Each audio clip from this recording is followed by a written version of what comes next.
Bonjour les amis, je vais commencer fort cette vidéo. Si je vous dis, les minarets sont nos baïonnettes, les coupoles sont nos casques, les mosquées seront nos casernes, les croyants seront nos soldats.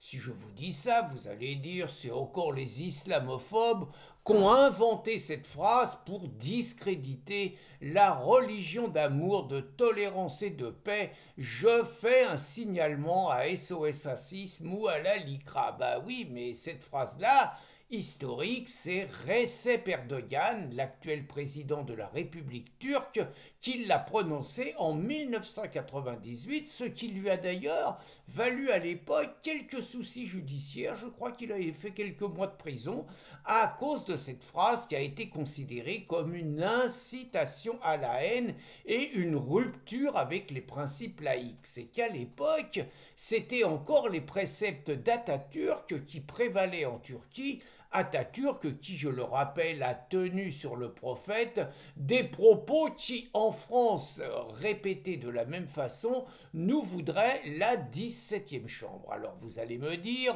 bon, aujourd'hui Erdogan, c'est clair qu'il a réislamisé la Turquie. Alors quand on vous raconte que la Turquie c'est un pays laïque, il faut faire attention parce que la laïcité turque, telle que l'avait conçue Atatürk, c'est pas du tout la laïcité à la française. C'est-à-dire que les Turcs ont fait des imams des fonctionnaires. Et des fonctionnaires qui sont payés par l'État et choisis par l'État, ce qui est quand même un petit peu mieux.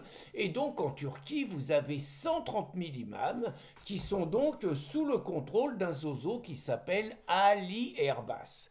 Une fois que je vous ai fait cette longue introduction, vous pourriez dire en toute logique que la Turquie, normalement, devrait avoir quelques soucis pour construire des mosquées en France. Vous pourriez dire, à juste titre, que d'autant plus que Erdogan a raconté quand il est venu à Strasbourg il y a quelques années pour galvaniser les Turcs, qu'il fallait utiliser au maximum la double nationalité pour infiltrer la société française, qu'il fallait voter massivement, et il a demandé aux femmes turques, qui jusqu'à maintenant étaient à 3 enfants de moyenne, d'en faire 5. Le moins qu'on puisse dire est qu'au moins il a le mérite d'annoncer la couleur. Donc une fois que je vous ai dit tout ça, vous allez me dire que normalement dans un pays à peu près normalement constitué, dirigé par des gens normaux, on ne devrait pas trop avoir de mosquée turque à inaugurer, puisque à partir du moment où un mec explique que la mosquée c'est une caserne et que les croyants c'est des soldats, c'est quand même légèrement des intentions belliqueuses. Eh bien, n'en croyez rien, ce dimanche a été inaugurée à Carrière-sous-Poissy une mosquée turque, donc islamiste, en présence du grand chef des imams Ali Erbas, le grand chef des imams turcs, à la tête de 130 000 imams. Le mec, il a un pactole, il est plus important que les ministres. Le mec, il dit clairement que l'islam, ça sera jamais au second plan, que l'islam, ça doit être influent dans la famille, ça doit être influent dans la famille, ça doit être influent dans la santé, ça doit être influent partout. Bref, il raconte qu'il n'y a pas de séparation du religieux et du politique qui est possible avec l'islam, ce qui est vrai par ailleurs, hein. Et donc, là où les choses commencent à se compliquer, c'est que d'abord, ils ont eu un bail amphithéotique et un terrain qui a été accordé par la municipalité, et qu'ensuite donc était présent à cette inauguration le maire de la commune Edi Haït, qui est un écolo, et le député de la circonscription Carl Olive, qui fut LR et qui maintenant est passé chez Macron et qui rêve depuis longtemps d'être ministre, qui a été maire de Poissy et qui a démissionné parce qu'il est devenu député. Alors ça me touche d'autant plus cette affaire que Carrière-sous-Poissy, c'est mon coin. c'est mon coin historique. J'ai vécu 65 ans dans ces régions-là. Et Carrière-sous-Poissy, c'est à 5 kilomètres de chez moi. Et ça me touche d'autant plus que j'ai vu Eddie Haït et Carl Olive en culotte courte. Je vais commencer par Carl Olive. À l'époque, je menais un combat dans la plaine de Carrière-sous-Poissy, qui était une décharge à ciel ouvert. Et donc, il y avait 300 000 tonnes d'ordures par an. On en prenait plein les trous de nez. Et pendant 2 ans, j'ai consacré pratiquement toute mon énergie à faire fermer cette décharge et victorieusement. Donc, vous voyez, Carrière-sous-Poissy, ça me parle. Carl Olive, dans ce contexte où je menais cette bataille, travaillait à un petit journal qui s'appelait Paris-Normandie, où il était responsable de la structure sportive, un jeune prometteur, sympathique et tout. J'allais souvent à ce journal pour faire passer des articles sur ce qui se passait sur cette décharge. Et donc je voyais régulièrement Karl, et puis j'ai suivi l'évolution de Karl. C'est quelqu'un, il a été journaliste à Canal+, un mec brillant, ambitieux. Il a même été chef du service des sports à Canal+, mais comme il avait la réputation d'être un mec de droite, ça n'a pas duré longtemps. C'était par ailleurs un excellent footballeur, franchement, le mec, un beau milieu de terrain, beau numéro 10, un chef de groupe. Le mec il gueulait sur le terrain, il gueulait après ses mecs et tout. C'est un chef, il n'y a rien à dire. Et puis après, il est devenu président de club, il est devenu président à Chatou, il est devenu président à Poissy. Et puis, en toute logique, vu qu'à Poissy, ils avaient élu un maire socialo incompétent et par ailleurs un peu picolo, bon, Karl, comme il n'est pas idiot, il connaît tout le monde et tout, il a pris la mairie en toute logique. Et puis, c'était bien qu'il prenne la mairie. Par contre, bon, il s'est godillé, il a quitté LR, il s'est rapproché de Macron, c'est lui qui organise tous les matchs de foot quand Macron vient jouer à Poissy. Et puis surtout, il multiplie quand même un petit peu le Karl, les concessions, ce qu'on appelle les accommodements raisonnables avec l'islam.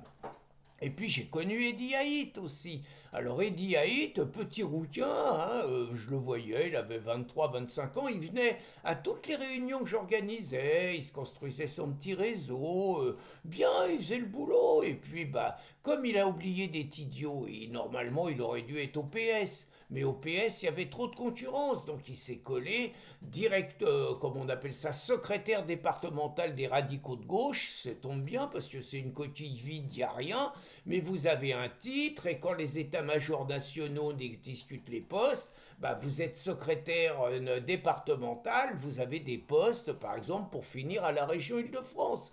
Et Eddy, il a été élu très jeune à la région Île-de-France. Je me rappelle également très bien, il m'invitait souvent, j'étais à l'époque à l'Union des familles laïques, il avait adhéré à l'Union des familles laïques, il m'invitait souvent à animer des conférences sur la laïcité et tout. Bon, on s'entendait bien avec Eddy, on était même pratiquement amis, ça arrivait qu'on passe des soirées ensemble, garçon très agréable, vraiment, rien à dire, homosexuel par ailleurs, assumé, sans problème. Et un jour, il m'a invité, et il y avait le chef des musulmans de Carrière-sous-Poissy, c'était juste avant les municipales. Et alors là, le chef des musulmans, il nous en avait dégoté un de compétition.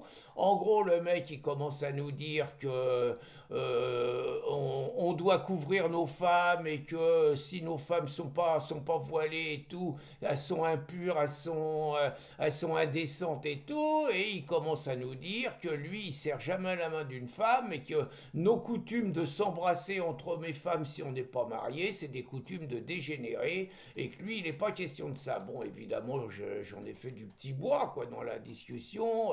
Bon, j'ai expliqué qu'il avait rien à foutre en France, s'il avait des conceptions comme ça. Je voyais mon pauvre Eddie Haït qui se liquéfiait, qui s'enfonçait dans son fauteuil et qui était effondré à la fin de la réunion parce qu'il pensait qu'à cause de moi, il serait jamais élu maire. Je pense qu'il a dû donner suffisamment de gages, il aura promis un bail amphithéotique sur un terrain. Bon, il a été élu maire essentiellement grâce aux voix des musulmans. Il a donné tous les gages qu'il fallait. Il a donc, en dehors du terrain du bail, il a multiplié les déclarations favorables à l'islam, au multiculturalisme, au vivre ensemble, à l'immigration. Il a même arrêté Pâques parce qu'il y avait une tradition à Carrière, c'était qu'à Pâques les enfants ramassaient les œufs, c'était la municipalité qui organisait ça, il a arrêté.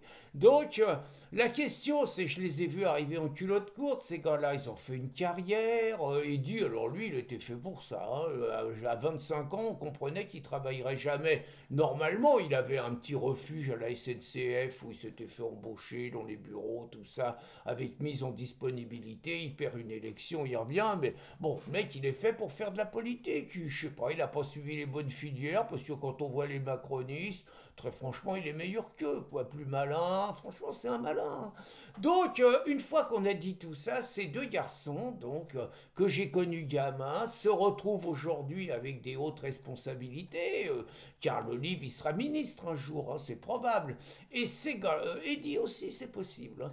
Et ces gars-là, donc, sans vergogne, sans complexe, qui se disent laïcs, hein, j'en suis sûr, inaugurent une mosquée islamiste en présence du chef des imams de Turquie, donc en présence du principal disciple d'Erdogan. Et ça pose de problème à personne. C'est ça la question. Il n'y a pas de campagne de presse contre eux. Il n'y a aucune sanction qui est envisagée. Je crois savoir quand même que c'est pas tout à fait compatible avec la laïcité, même si Fillon a inauguré une mosquée à Argenteuil en 2006, et même devant une fillette voilée quand même, hein. Et même si Valls a inauguré une autre mosquée, il était Premier ministre, hein, en 2014 à Cergy, il y a quand même quelque chose qui ne va pas. Je rappelle que l'article 2 de la loi de 1905, c'est l'État ne reconnaît, ne salarie et ne subventionne aucun culte. Déjà subventionné quand on file un bail amphithéotique, un terrain de la municipalité, c'est un financement déguisé. Puis enfin, inaugurer une mosquée, c'est un acte de soumission dans la période qu'il y a, c'est un acte de soumission à l'électorat musulman.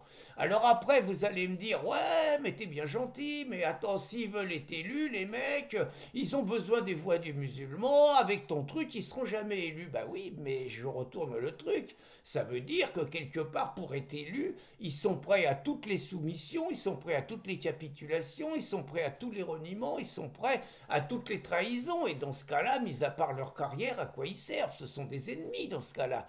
Hein, je suggère quand même un petit peu cette réflexion, tout en disant qu'on ne peut pas abandonner les élus locaux à des situations comme ça, et qu'il faut que l'État légifère de façon claire, en interdisant tout don.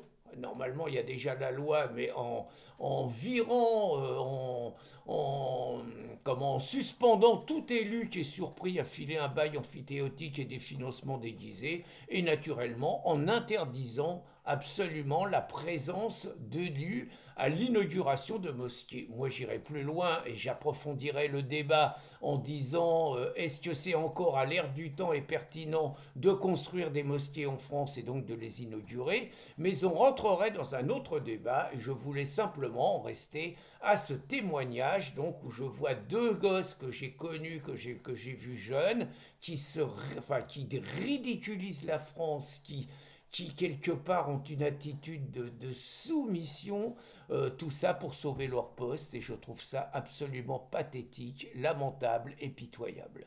Bonne journée les amis.